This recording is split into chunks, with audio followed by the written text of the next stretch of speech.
এর মধ্যে আমরা লেয়ার নিয়ে আলোচনা করব। মূলত আমাদের ড্রিমওয়েভের যে ইন্টারফেস রয়েছে সেখানে যে সমস্ত অবজেক্ট নিয়ে আমরা কাজ করব, পিকচার বা টেক্সট, এগুলোকে সুষ্ঠুভাবে হ্যান্ডেলিং করার জন্যই এই লেয়ারের প্রয়োজন হয়ে থাকে। দেখুন, আমরা বিষয়টি আরও পরিষ্কারভাবে বোঝানোর জন্য আমরা যদি সাপোজ এই ইমেজটিকে ড্র্যাগ করে ঠিক এখানে আনতে চাই, তা কিন্তু আসছে না। আমাদের এটি ইচ্ছামতো কিন্তু হ্যান্ডেল করে আমরা মুভ করতে পারছি না। আমরা যদি চাই যে পিকচার 1 পিকচার 2 থেকে যেখানে খুশি আমাদের ইচ্ছা মতো সেট করা সেটি কিন্তু আমরা নর্মালি পারছি না। তো এটি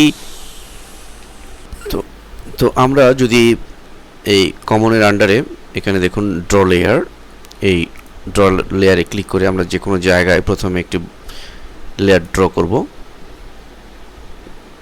আমরা প্রথমে একটি লেয়ার ড্র করলাম এবং আরেকটি লেয়ার ড্র করছি আমরা দুটি ইমেজের জন্য।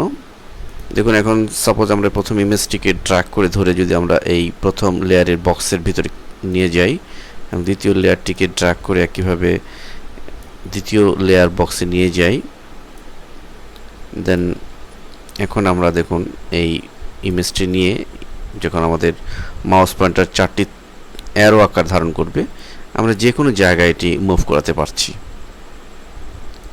এটিও আমরা কিন্তু যে কোনো জায়গায় এটি মুভ করাতে পারছি, হ্যান্ডেলিং করতে আমাদের কোনো সমস্যা হচ্ছে না। এবং একইভাবে পিকচার 1 লেখার জন্য আমরা জাস্ট একটি লিখে আমরা PC1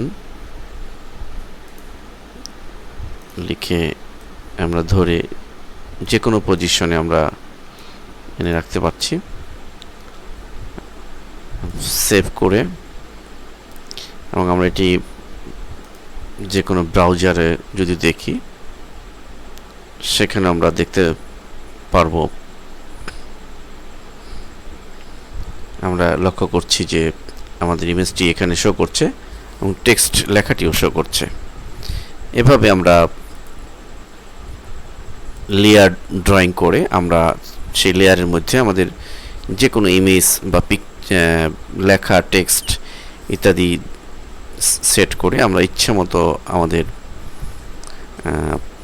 আমরা সেটিং করতে পারি বা আমরা হ্যান্ডেলিং করতে পারি।